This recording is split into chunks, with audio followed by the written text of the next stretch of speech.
Pasensya talaga kayo mga katapang. Medyo namumula pa talaga yung mata ko. Kasi hanggang ngayon di pa rin ako makapag-move on sa nangyari dun sa channel ko. So yun na nga mga katapang. Gumawa na rin ako ng bagong YouTube channel ko. Pinangalanan ko na Boy Tapang Vlogs. Dahil after ko naban ko gahapon, maraming mga mahinang nilalang gumawa agad ng YouTube channel ko. Fake na YouTube channel. So ito yung official channel ko mga katapang. Boy Tapang Vlogs. So pag-usapan natin yung nangyari kahapon mga katapang sa YouTube channel ko. Yung Mukbang TV. Alam nyo kasi mga katapang, sobrang sakit ng nararamdaman ko. Nang nawala yung YouTube channel ko. At ang pinakamasakit doon, hindi ko pa nakuha yung sahod ko sa YouTube.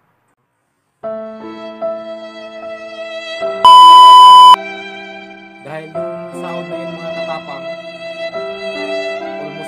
almost 5 months ko yung inantay. Dahil yung sahod na yun mga katapang, para sa pamilya ko talaga yung mga katapang. Almost 5 months ko yung inantay mga katapang, makuha yung sahod ko.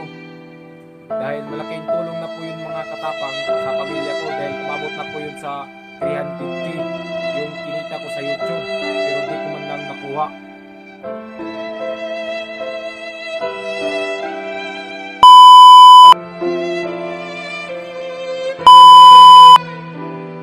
Napakasakit talaga mga katapang. Dahil yung pera na yun mga katapang, dinala ko sana ipayo sa bahay namin. Dahil butas na yung mga bahay namin. Dahil nasisilip na kami ng mga engkanto. What?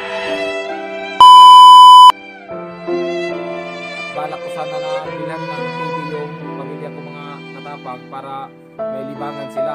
At para na rin yung mga pamangkin ko, di na rin pumunta sa kapitbahay namin manunood. Alam nyo kasi mga katapang, oo, aaminin ko, nakakadiri yung mga ginagawa ko. Pinagdidirihan ako ng mga tao. Alam ko yun, pero di ko iniisip yun. Kasi ginagawa ko to para sa pamilya ko. Kahit binabasa ko ng mga tao, ang importante, wala kong taong tinatapakan, kundi sarili ko lang dignidad. Maraming natutuwa sa pangyayari dahil nawala yung channel ko. Marami ding naawa dahil nawala yung channel ko. Maraming salamat sa mga nakapusit sa ginagawa ko. Dahil ginagawa ko yun para sa pamilya ko.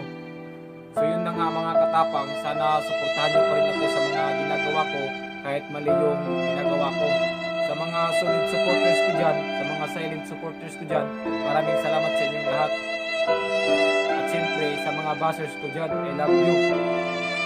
Abangan nyo mga katapang, video na i-upload ko dito sa bagong YouTube channel ko. Siyempre di pa rin mawawala yung pagpapatawa natin sa mga tao.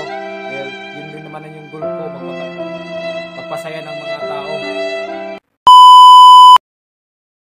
May ipopromote nga pala ko mga katapang. Ayan, may nagpadala sa atin ng damit. Ayan.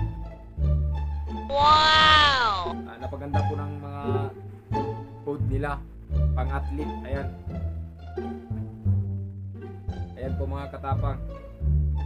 Maraming salamat po sa nagpadala nito. Yung name ng line, clothing line. Ayan. Napaganda po mga katapang. Maraming salamat po sa nagpadala nito. Naawa kasi sila sa akin kasi wala daw akong damit. So yun na nga mga katapang. Maraming salamat sa inyo lahat.